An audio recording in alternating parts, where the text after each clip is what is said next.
দেখুন, আমার ওটা দেখতে ভুল হয়েছিল, ডেটটা ভুল হয়ে গেছিল। ওটা 4 তারিখে বলার দরকার ছিল, ওটা 2 তারিখে বলেছি। সে বিষয়টা আমি আমার পক্ষ থেকে ক্লারিফিকেশন দিয়েছি।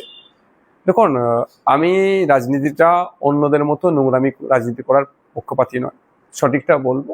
আমার বলার মধ্যে ভুল হয়েছিল, ডেটটা 4-এর জায়গায় 2 হয়ে গেছিল, পরবর্তীতে আমি জানিয়ে দিয়েছি।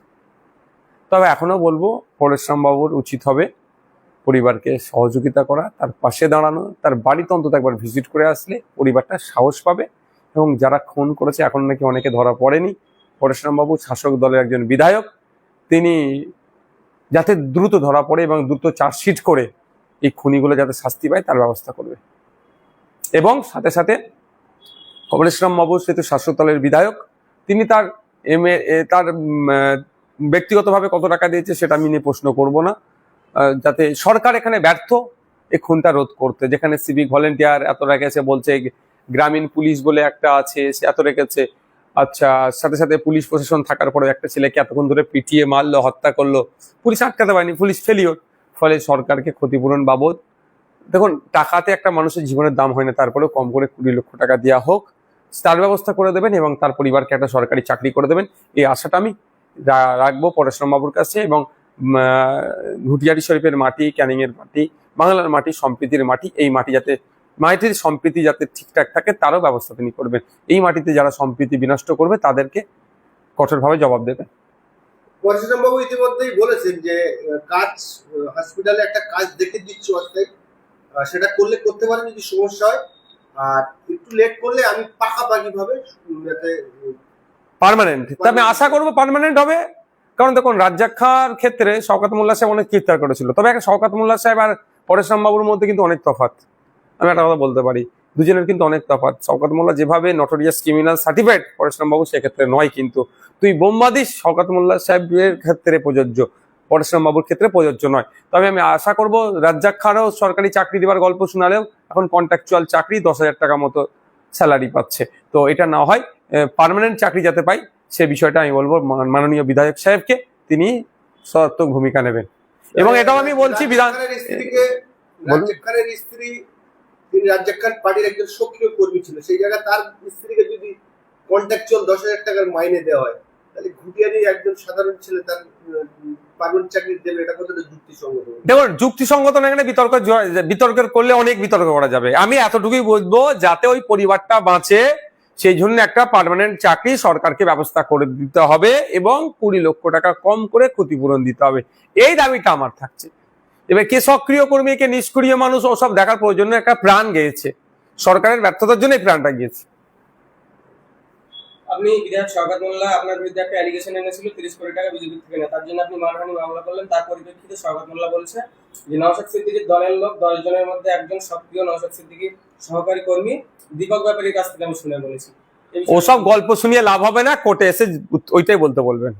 ওর কাছে যে আছে না আছে, কোর্টে এসে গল্প শোনাতে বলবেন। ওসব এখন উনার ভক্তরা ভয় পেয়ে যাচ্ছেন, ভক্তদেরকে আশ্বস্ত করার জন্য এইসব গল্প শোনাচ্ছে। গল্প ওই মাছার পাড়ার মাচাতেই হয়, আর একজন পাড়ার সাধারণ লোকের সম্পর্কে গল্প হয়ে হুমকি ধমকিতে চলে যাবে। একজন আইনসভার সদস্য সম্পর্কে কালিমালিপ্ত করছে, উনি গল্প ছুটিয়ে ফেলবে আইনের মাধ্যমে আমাদের উকিলরা। যে উদ্যোগের সঙ্গে জড়িত সে তো আপনার রাজনৈতিক চ্যাপ্টার ক্লোজ করে দেবে বলছে, কি বলবেন? কোর্টে যেয়ে দেখা হবে, কোর্টে গিয়েছি, ডেট কবে আছে আমার উকিলরা বলতে পারবে। আমার উকিল দেখছি না, ব্যাংশাল কোর্টে উকিলরা আছে, বলে দেবে। তবে সামনের সপ্তাহে আবার কলকাতা ব্যাংশাল কোর্টে যাচ্ছি, আপনাদেরকে আবার একটা মামলা করতে যাচ্ছি সামনের সপ্তাহে, কি নিয়ে মামলা? তো বুঝতে পারবেন কি নিয়ে, কার বিরুদ্ধে যাচ্ছি। একটু অন্য প্রসঙ্গে আসে, সামনে 26শে বিধানসভা, একদম মাথার উপরে, খুব বেশি সময় আর বাকি নেই। যে আপনাদের সংযুক্ত মোর্চা করে যে জোটটা আপনারা 21 সালে জোটে লড়াই করেছিলেন, সেই জোটে ফাটল দেখতে পাচ্ছি আমরা। কংগ্রেসের যিনি বর্তমান রাজ্য সভাপতি, তিনি মৃদু তৃণমূল ঘেষিত, আর বামফ্রন্টের আপনি যে চিঠি দিয়েছিলেন বিমান বন্দ্যোপাধ্যায়কে, তারাও দেখছি যে এখনো পর্যন্ত কোনো কিছু হয়নি। এই কিন্তু বিস্তার আমাদের। দেখুন, একটা কথা বলি, আমরা চাই বিজেপি এবং তৃণমূল মুক্ত পশ্চিমবঙ্গ। বিজেপি তৃণমূল মুক্ত সম্পূর্ণরূপে করতে গেলে তাহলে লেফট ফ্রন্ট, কংগ্রেস, আইএসএফ আরো যে সমস্ত ছোট বড় রাজনৈতিক দলগুলো আছে তাদেরকে নিয়ে করতে হবে। অন্যথায় একা লড়তে হবে, একা লড়ে যতটা ক্ষমতা আছে বিজেপি তৃণমূলকে আটকাবো, একদম স্পষ্ট বলছি। আমরা চাই সম্পূর্ণরূপে পশ্চিমবাংলাতে বিজেপি তৃণমূলকে গণতান্ত্রিক প্রক্রিয়ায় বিদায় জানাবো, সেজন্য ঐক্যবদ্ধ হওয়ার জন্য আহ্বান জানাচ্ছি। আবারও আহ্বান জানাবো আপনাদের বলি, বিমান স্যারকে আবারও আহ্বান জানাবো, কংগ্রেসকে আহ্বান জানাবো, যাতে করে এই সময়ের দাবি, মানুষের দাবি, একদিকে 2022-এর টেট পরীক্ষার্থীরা তারা মেধার ভিত্তিতে তাদের ইন্টারভিউ নিয়ে নিয়োগ দেওয়া হোক, তার দাবি তুলতে পারছে না। 7 SLST মাদ্রাসার নিয়োগ হচ্ছে না, গ্রুপ ডি মাদ্রাসায় 14 বছর পরে নিয়োগ হতে চলেছে, মানে হবে কি বিশ্বাস নাই। স্কুলগুলোতে শিক্ষক নাই, স্কুল বন্ধ হতে চলেছে, ছাত্র আছে, স্কুল আছে, শিক্ষক নাই। এই যে দুরবস্থা, এই মব লিঞ্চিং এর শিকার হচ্ছে মুসলমানরা, পিছড়ে বর্গের ST SC কোটাতে নন ST SC-রা চাকরি করে নিচ্ছে, ওবিসি নিয়ে নাটক হচ্ছে। এই যে একটা হচপচের মধ্য দিয়ে রাজ্য চালাচ্ছে, নাটক হচ্ছে, আর মানুষের মাথার উপরে ঋণটা বেড়ে যাচ্ছে। 2011-12 সালের দিকে একজন ব্যক্তির, পশ্চিমবাংলার নাগরিকের মাথার উপরে 11-12 হাজার টাকা ঋণ ছিল, আজকে দেখুন প্রায় 70,000 টাকা হয়ে গিয়েছে। তাহলে এই যে বেড়ে যাচ্ছে, আর নেতারা যে সাইকেল, ভাঙা সাইকেল নিয়ে ঘুরতো, সে এখন স্করপিও, ফরচুনার নিয়ে ঘুরছে। যে একটা বিড়ি 3 বার খেত, সে এখন এত বড় সিগারেট খাচ্ছে। মানে ব্যাপারটা বুঝতে হবে, এত বড় সিগারেট আছে তো নাকি আমার নালায় করবে, মানে বড় বড় সিগারেট খাচ্ছে। আর বললেই তো আমার দোষ, আবার কিছু বলে ফেলে রাগ হয়ে যাচ্ছে অনেকে। ভালো যাক, ভালো আমাকে নিয়ে ভাবছে, এটা মানুষকে বলবে, একটা বিধায়ককে নিয়ে ভাবছে, মানে বুঝতে পারবেন সাধারণ মানুষকে বলবো 10টা নওশাদ সিদ্দিকী তৈরি করুন, 20টা নওশাদ সিদ্দিকী তৈরি করুন, সরকার অন্যায় কাজ করতে ভয় পাবে। যাক, সেই জন্য আমরা বারবার শরণাপন্ন হচ্ছে এই ধরনের একটা বড় জোটের জন্য। যদি না জোট করে, তবে আশা করছি জোট করবে না, এর কোনো প্রশ্ন আসছে না, তারপরেও বলবো শেষত আছি আমরাই, সেই বিজেপি তৃণমূলকে আটকাতে হবে। তাহলে কি নেপালের মতো গণ উত্থান দরকার এই রাজ্যে দুর্নীতিগ্রস্তের বিরুদ্ধে? না, একটা কথা বলুন, একটা কথা, এটা আমার সাথে অনেকের হয়তো মতনৈক্য হতে পারে। একটা নির্বাচিত জনপ্রতিনিধি, একটা সরকার, সেই কেন্দ্র সরকার হোক আর রাজ্য সরকার হোক, যদি অন্যায় করছে, একে গণতান্ত্রিক প্রক্রিয়াতে বিসর্জন দিতে হবে। আমি এই যে গণ অভ্যুত্থান বলুন, এ বলুন, এর সাথে এটা আমার নিজস্ব মতামত, আমার পার্টির নয়, আমি এর সাথে সহমত নয়।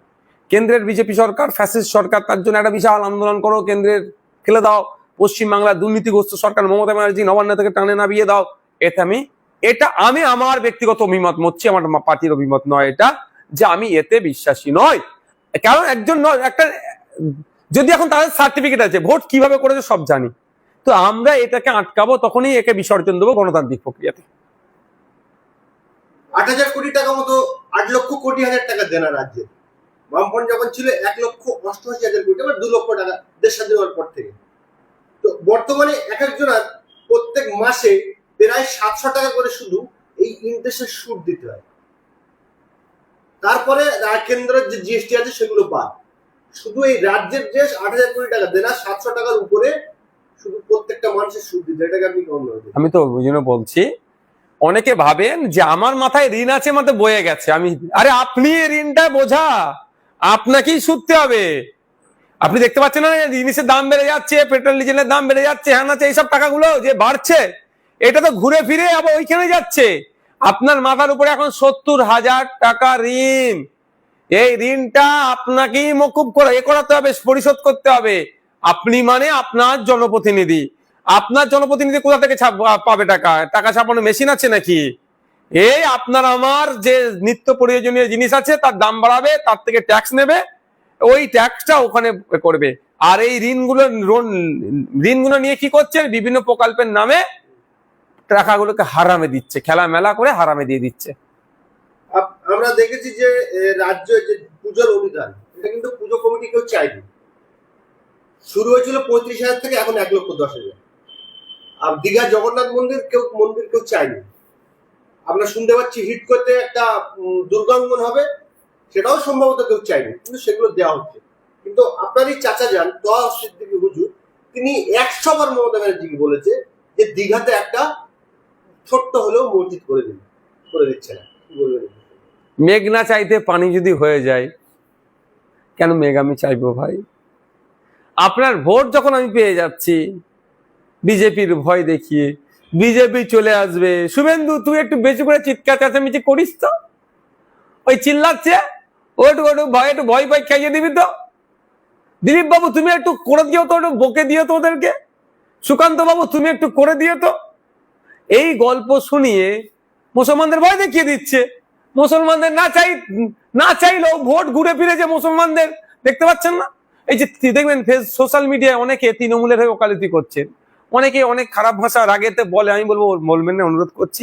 অনেকে বলে চটি চাটা হ্যান ত্যান, ব্যাপারটা অনেকে সবাই চটি চাটা নয়, অনেকে ভয়ে তৃণমূলের হয়ে ওকালতি করে। সবাই টাকা পায় না তৃণমূলের কাছ থেকে, অনেকে ভয়ে উপযাচক হয়ে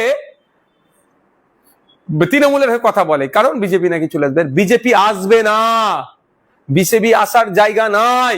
আজকে কালকে যদি ভোট হয়, স্বচ্ছভাবে ভোট হয়, বিজেপি 50টাও সিট পাবে না। আর তৃণমূল কোথায় নেমে আসবে খুঁজে পাবেন না। বিরোধীরা এমন জায়গায় দাঁড়িয়েছে, অবিজেপি অতৃণমূল শক্তি। মানুষ, হিন্দু সমাজের মানুষ যারা বিজেপিকে ভোট দিয়েছে তারা বুঝতে পারছে হে ভোট হিন্দু খাতরে মেয়ে বলে নিজের গতিটাকে বাঁচাচ্ছে এরা, আসলে ওদের গদি খাতরে মেয়ে। আর মুসলমানরা বুঝতে পারছে বিজেপির ভয় দেখিয়ে শুভেন্দু বাবু একের পর এক বাজে মন্তব্য করে বেড়াচ্ছে, তার বিরুদ্ধে কেন ব্যবস্থা গ্রহণ হচ্ছে না? কৌস্তব বাগচির বিরুদ্ধে কেন ব্যবস্থা গ্রহণ হচ্ছে না? বিজেপির ছোট বড় নেতারা ডাইরেক্ট মমতা ব্যানার্জিকে তো বকলমে খুনের হুমকি দিয়ে দিচ্ছে, তাদের বিরুদ্ধে ব্যবস্থা গ্রহণ হচ্ছে না কেন? এটা বোঝা গেছে। সুতরাং আপনি এদেরকে বলবো যেটা, এটা হচ্ছে শুধু এই ধরনের একটা হচপচ করে রেখে দেওয়ার চেষ্টার বাইরে কিছুই না। আপনার চাচা বলছেন যে অন ক্যামেরা বলেছেন, সেই জন্যই হচ্ছে হচপচ করে রেখে দাও। মুসলমানদের ডিমান্ড তোমরা পূরণ করবে না। একটা ছোট্ট উদাহরণ দিচ্ছি, মসজিদ নতুন করে করতে বলেছে, করেনি, এটা তো বিতর্ক। তো আলিয়া বিশ্ববিদ্যালয় টু টাইপের গ্রান্ট পায়, একটা স্যালারি গ্রান্ট, একটা আদার্স গ্রান্ট। আদার্স গ্রান্টে যত ধরনের স্ট্রাকচার আছে, পরিকাঠামো গুলোকে ডেভেলপ করে খরচে ছোট ছোট গুলোকে করতে হয়, টোটালটাই বন্ধ হয়ে গেছে। এদিকে 5,600 কোটি টাকা minority affairs and Madrasa education ডিপার্টমেন্টের এই বছরের বাজেট দিচ্ছে না কেন? বুঝতে হবে। মাদ্রাসা 614টা মাদ্রাসা, তৃণমূলের আমলে কটা মাদ্রাসা করেছে? হাই মাদ্রাসা, সিনিয়র মাদ্রাসা দেখাতে পারবেন আপনি? সে 10,000 শূন্য পদে ডাস্টার নেই। আমি একটা ভিডিও আপলোড করেছিলাম, দেখেছিলেন আপনারা? বাথরুমের অবস্থা দেখেছেন? বয়েজ টয়লেট, আমাদের গার্লস টয়লেটে আমার যাওয়ার অধিকার নেই, যেতে পারিনি ওই জন্য, কাউকে দিয়ে ভিডিও করাতে হবে কোনো সময়। বয়েজ টয়লেটে আমি ঢুকেছিলাম, দেখেছিলেন কি অবস্থা, দুরবস্থা। সামান্য একটা পিচ্ছাবের বাথরুমে যাবে। সেই স্কুলে আমি গিয়েছি, আরে রুমের মধ্যে অন্ধকার, সামান্য একটা হলুদ ডুম জ্বলছে, সে পুরাতন আমলে। আমাদের এখানে সব এখন তো সব এলইডি টাইপের হয়ে গেছে, সেই জ্বলছে না, টিউবলাইট আছে না, এলইডি কিছু আছে, এই অবস্থা চলছে। এইগুলো চলে যাচ্ছে, জানছি এত কিছু, এত না দিলেও সে আপনার মব লিঞ্চিং হয়ে যাচ্ছে, পিটিএ মেরে দিচ্ছে, সব করার পরেও দিনের শেষে কি বলবে? গল্প শোনাবে, চোর তাড়াতে গিয়ে না ডাকাত ঢুকে পড়ে, এইসব গল্প শুনিয়ে ভোট আমি পেয়ে যাব। আরে ভাই, তৈরি করতে হবে তো। চাচাজানকে 100 বার কেন বলতে লাগবে? বলতে লাগতোই না। শিক্ষা ব্যবস্থার আমূল পরিবর্তন হয়ে যেত যদি 10টা নওশাদ সিদ্দিকী তৈরি করতে পারত এই সমাজ। আদিবাসীদের হয়ে কথা বলতে লাগতো না, ফেক এসটি সার্টিফিকেটের জন্য ডেপুটেশন দিতে লাগতো না। যদি প্রকৃত অর্থে 10টা আদিবাসী সমাজ থেকে যদি 5টা প্রকৃত বিধায়ক তৈরি হতো, দলিতদের হয়ে চিৎকার করার প্রয়োজন লাগতো না। যদি সত্যিকারের 5টা দলিত সমাজ থেকে বিধায়ক উঠে আসতো, মুসলমানদের এত মার খাচ্ছে, মানে সামাজিক ভাবে এরা লাঞ্ছিত বঞ্চিত হচ্ছে, চিৎকার চেঁচামেচি করতে লাগতো না যদি 10টা উঠে আসতো নওশাদ সিদ্দিকী। তাই সময় এসছে, এখন অনেক যা চিৎকার চেঁচামেচি করছেন তাদেরকে বললো, ঠিক আছে দেখি কত আপনারা চিৎকার চেঁচামেচি করছেন। 2026 সাল যখন আসবে, 10টা নওশাদ সিদ্দিকী, 5টা আদিবাসী থেকে, 5টা দলিত থেকে, 10টা মুসলমান থেকে, এই ধরনের 20টা নওশাদ সিদ্দিকী তৈরি করার জন্য আপনারা কতটা সহযোগিতা করেন আমিও তখন দেখবো। আপনার চাচা জানা তো সাধারণ মানুষ, সেই জন্য তার কথা তো মাননীয় কি আমার চাচা জান অসাধারণ মানুষ, ডাইরেক্ট মমতা ব্যানার্জির সাথে ওনার যোগাযোগ। তাহলে আপনি জনপ্রতিনিধি, বিধানসভার সদস্য, আইনসভার সদস্য, আপনি কি বলবেন মমতা ব্যানার্জিকে যে আমি একটা কথা বলি, শোনেন একটা কথা বলি, আমি বিরোধী দলের বিধায়ক, মমতা ব্যানার্জির কাছ থেকে আমার অনেক ডিস্টেন্স, এখানে ঢুকবে ওইখানে বার করে দেবে। আমার চাচাজান অনেক সুসম্পর্ক মমতা ব্যানার্জির সাথে, চাচাজানকে দায়িত্বটা দেন না। আচ্ছা, এখানে শেষ করি, অন্য পর্বে। একজন নতুন, তিনি কংগ্রেসী নেতা। এর আগে আমরা জানার চেহারা দেখতাম না, কি নাম, সম্ভবত রফিকুল না শফিকুল, তিনি বাপি, তিনি বলছেন যে আব্বাস সিদ্দিকী নওশাদ সিদ্দিকীর ঘুম ছুটিয়ে দেবো আমি। নতুন আবির্ভাব ঘটলো আমরা দেখলাম। আজকে বেলা 11টা পর্যন্ত আমি ঘুমিয়েছি, কেন জানেন?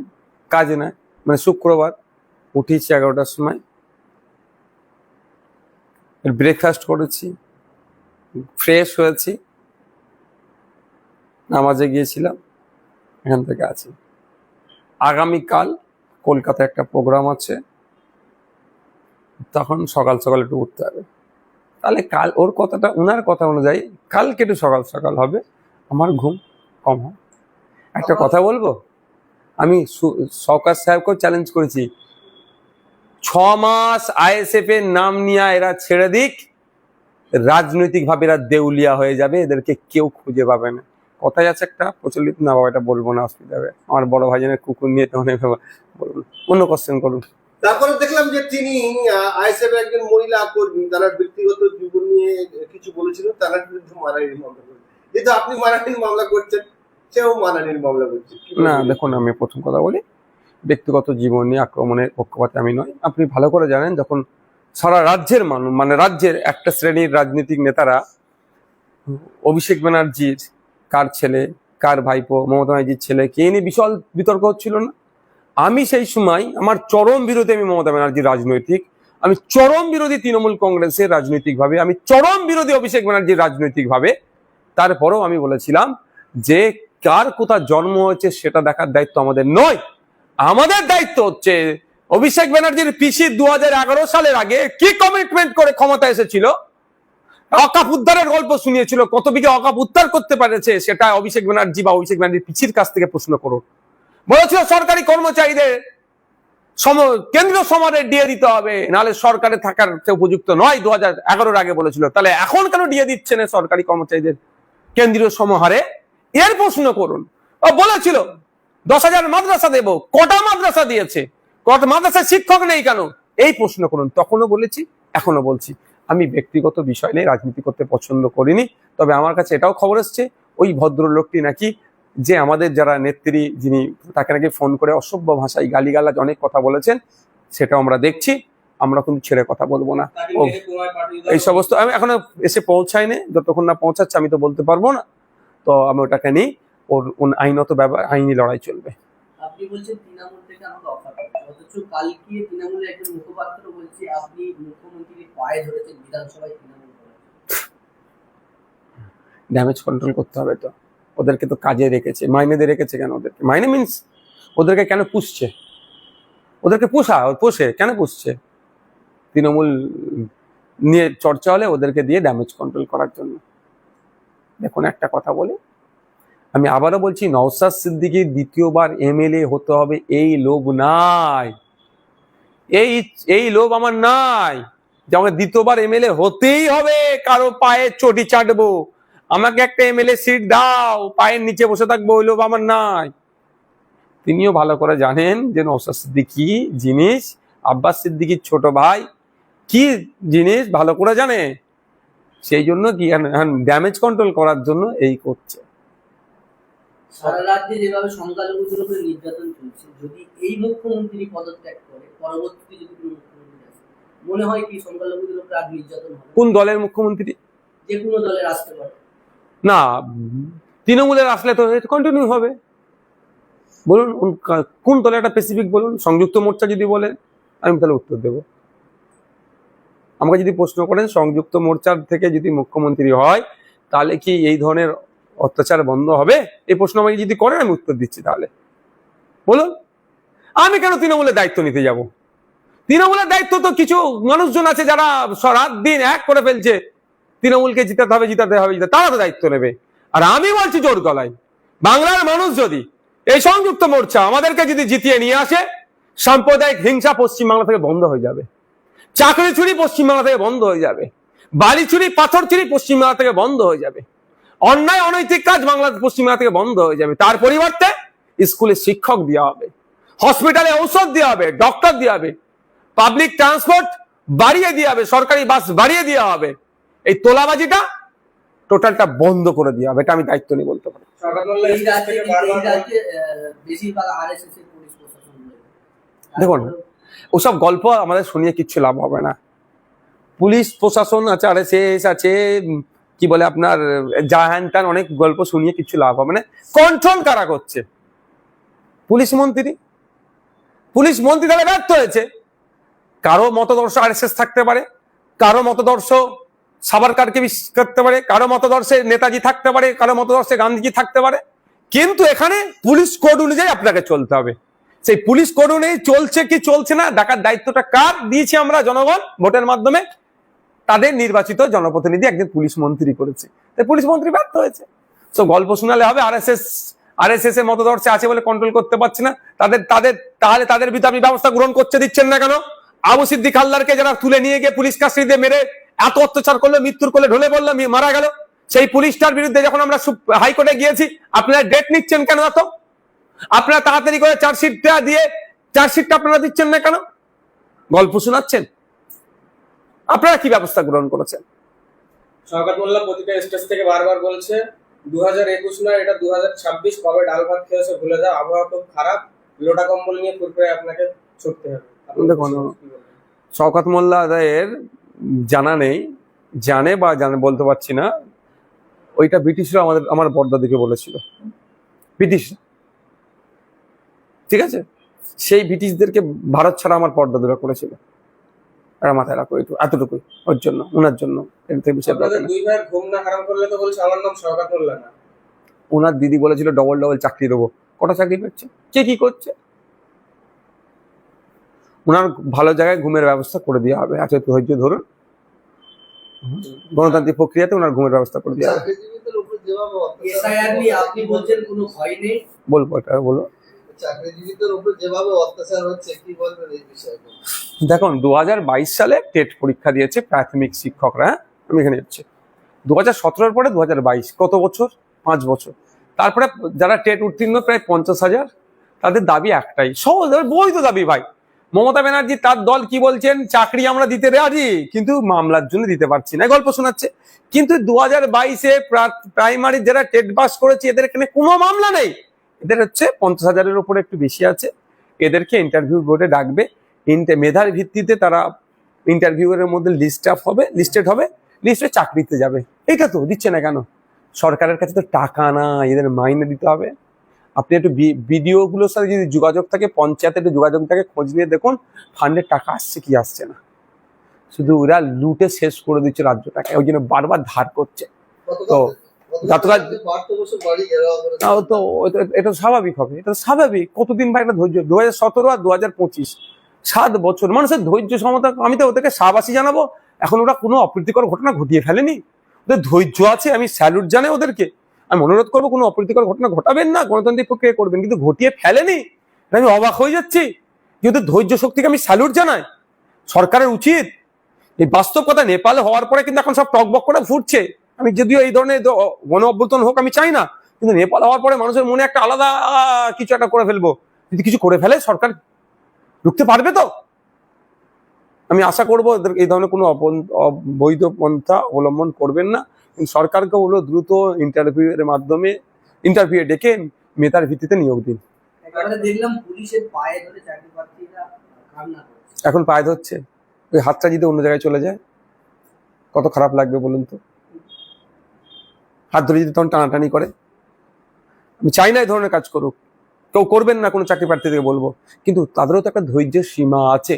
সরকারের উচিত এই ধৈর্যের সীমা ভাঙা রাখি, তাদেরকে দ্রুততার সাথে ইন্টারভিউ বোর্ডে ডাকা হোক, মেধার ভিত্তিতে নিয়োগ দেওয়া হোক। যে কাসেম সিদ্দিকী একসময় নওশাদ সিদ্দিকী, আব্বাস সিদ্দিকী, আমি আর পারিবারিক লোকের উত্তর দেবো না। যে আপনি প্রথমে বলেছিলেন যে ব্যাংসাল কোর্টে আবার মামলা করবেন, সেটা কবে করবেন? যে দর্শকদের জন্য সামনে সপ্তাহে ব্যাংসাল কোর্টে আবার মামলা করছি, কার নামে করবেন? দেখতে হবে। আপনি বললেন এসআইআর নিয়ে কোনো ভয় নেই, প্রত্যেকটা স্টেজে দেখছি আপনি কবর দেখাচ্ছেন, নির্বাচন কমিশন কি কবর দেখে ছাড়তে? দারুণ প্রশ্ন করেছেন। আমার শুধু কবরেরটা আপনি শুনেছেন, বাকিটা না শুনলে আমার দোষ? আমি বাকিটাও বলেছি। আপনি মিনস আপনাকে যারা মানে এগোচ্ছে, আমার যারা সমালোচক, দেখুন একটা কথা বলি, আমরা আজকেও বলছি এসআইআর নিয়ে আতঙ্কিত হবেন না। আতঙ্কিত হলে আপনার লাভটা কি? আতঙ্কিত হলে আপনার এসআইআর আপনার নাম থেকে যাবে? বলুন আমাকে উত্তর, মানে জানতে চাইছি আমি দর্শক বন্ধুদের কাছ থেকেও। আমি একটা কথা বলি, গ্রামে বাঘ ঢুকেছে, পাড়াতে বাঘ ঢুকেছে, আতঙ্কিত হয়ে যদি ঘরের মধ্যে ঢুকে দরজা দিয়ে দেন, বাকি ঘুরে ঘাড়ে চলে যাবে মনে হয়? এ তো যাওয়ার বাঘ নয়, একে তো ডেকে নিয়ে আসা হয়েছে আপনাকে ভয় দেখানোর জন্য। এই এসআইআরটাকে নিয়ে তো বিজেপি আপনাকে ভয় দেখাবে, তৃণমূল এই ভয়ের ফায়দাটা নেবার জন্যই তো করেছে। তাহলে আপনাকে আমাকে কি করতে হবে? প্ল্যান করতে হবে, বেরিয়ে বাঘটাকে খাঁচার মধ্যে ভরতে হবে, অর্থাৎ সাহস ধরতে হবে। কদিন আগে দেখলেন না এসআইআর এর জন্য একজন স্ট্রোক করে না কি করে মারা গিয়েছে? তো আতঙ্কিত হয়েছে বলে। আর আমি আতঙ্ক মুক্ত হওয়ার কথা বলছি, কাগজের লড়াই কাগজে হবে। আমি দুটো কথা বলি, একটা কথা হচ্ছে আপনি ভয় পাবেন কেন? আপনার দাদুর বাড়ি কি বাংলাদেশে? আপনার দাদুর বাড়ি কি পাকিস্তানে? আপনার দাদুর বাড়ি কি আফগানিস্তানে? আপনার দাদুর বাড়ি কি চীনে যে আপনি ভয় পাবেন? সবার দাদুর কবর তো আমাদের ইন্ডিয়াতে। আমি এটা জাস্ট বোঝানোর জন্য, একটা ভয়টা কাটানোর জন্য। তারপরে বলছি, আপনি যে জায়গায় বসবাস করছেন সেই জায়গাটা কার? আপনার ম্যাক্সিমাম আমরা আমার দাদুর জায়গায় বসবাস করছি। আমরা যে জায়গায় থাকি আমার দাদুর নানার জায়গা, মানে আরো পুরাতন। সে পেয়েছে, কোথাও আমরা খোঁজ নিয়েছি, সে পেয়েছে তার বাবার কাছ থেকে, তার বাবার কাছ থেকে, মানে 14 গোষ্ঠীর জায়গাটা, মানে 1800 সালের আগে আমাদের দলিল আছে। আপনার দাদুর জায়গাতে যদি আপনি বসবাস করেন, দেখবেন 1947 সালের আগের দলিল আপনাদের বাড়িতে আছে, 31-32 সালের দলিল আছে। তাহলে আপনি ভয় খাবেন কেন? আপনাকে ভয় খাওয়ানো হচ্ছে, আর এই ভয় আপনি খাবেন না, আপনাকে আতঙ্কিত করা হচ্ছে। আতঙ্কিত হবেন না, এই কথা আমি বলছি। তার উদাহরণস্বরূপ একটা দিয়েছে যে আপনি আপনার দাদুর কবরটা দেখুন না, কত পুরাতন, দেশ স্বাধীনের আগের কবর আপনার দাদুর কবর। বা দেশ স্বাধীনের সময় আপনার দাদু ব্রিটিশদের বিরুদ্ধে লড়াই করেছিল, বা যারা লড়াই করেছে তাদের সাথ দিয়েছিল আপনার দাদু। তো ভয় পাবেন আপনি কেন? এইটা আমার ভুল ব্যাখ্যা হচ্ছে। এবার আমি বলি, যে তৃণমূল এতদিন গল্প শোনাচ্ছিল এসআইআর হতে দেবে না, সে তৃণমূল এখন কি করছে জানেন আপনারা? নির্বাচন কমিশন দিয়েছে, নোটিফিকেশন দিয়েছে, এরা 600 ভ্যাকান্সি আছে। ERO, electoral registration officer, additional electoral registration officer 600 দ্রুততার সাথে নিয়োগ করার কথা বলছে। কেন? এটা তো বলতে পারতো চিঠির উত্তরে যে না, পশ্চিম বাংলায় আমি করতে দেব না, কি বলে ওটাকে, এসআইআর হতে দেব না। এটা বলেছে কি? এটা বলেনি, উল্টো অফিসার নিয়োগ করছে। এই জানে এসআইআর হলে তৃণমূলই সব থেকে বেশি ক্ষতি হবে, মরা ভোটার গুলো আর ভোট দিতে পারবেন। আপনি বলুন না, আরে দাদুগুলো কবর থেকে, শ্মশান থেকে এসে এসে ভোট দিচ্ছে আর যে শুয়ে পড়ছে, শ্মশানেও চলে যাচ্ছে, কবরেও চলে যাচ্ছে, দেখা হচ্ছে না। এত কষ্ট তারা করবে কেন? টাকা হচ্ছে যে বুথ লেভেল যে অফিসার যারা থাকবে তাদেরকে আমরা নজরে রাখবো। যদি তারা যাকে তাকে ডিভোটার বানিয়ে দেয়, আইনি লড়াই যাবে, মাঠে ময়দানে গণতন্ত্রের পক্ষে লড়াই হবে, ছেড়ে কথা বলবো না। যেমন প্রয়োজনে ইসিআই কে আমাদের সহযোগিতা চাইলে বলবো এটা মৃত ভোটার, ওইটা ধরিয়ে দেবো। ঠিক একই জীবিত ভোটারকে যদি মৃত ভোটার করে, আমরা কিন্তু গণতান্ত্রিক প্রক্রিয়ায় যে যে জায়গাগুলোতে যেতে হয় সেই জায়গাগুলোতে আমরা যাবো। আমি তো বিধানসভায় আওয়াজ তুলেছি, কই কে বলেছে? তৃণমূল করছে। শুনুন, জাতিভিত্তিক জনগণনা কেন্দ্রের হাতে আছে, কেন্দ্র না চাইলে রাজ্য করতে পারে। আর কেন্দ্র করলেও প্রায় 90% অফিসার স্টেটস প্রোভাইড করে। তাহলে আমাদের রাজ্যে তো অফিসার আছে জাতিভিত্তিক জনগণনা করতে, করুক না দেখি। মমতা ব্যানার্জি করবে? অত সহজ নয়।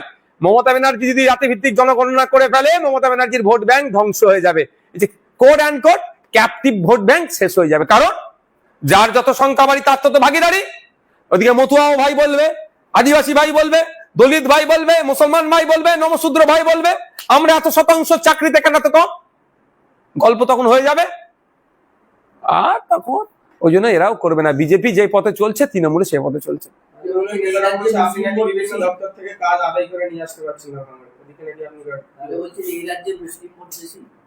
না, মুসলিম হিন্দুর প্রশ্ন আমার কাছে আসছে না। আমার কাছে প্রশ্ন হচ্ছে বাবা সাহেব আম্বেদকরের সেই স্লোগান, যার যত সংখ্যা বাড়ি তার তত ভাগিদারি। ঠিক এই ধরনের 10% মতো আমাদের রাজ্যে আদিবাসী আছে। 100টা সরকারি চাকরি হলে 10টা আদিবাসীকে দিতে হবে।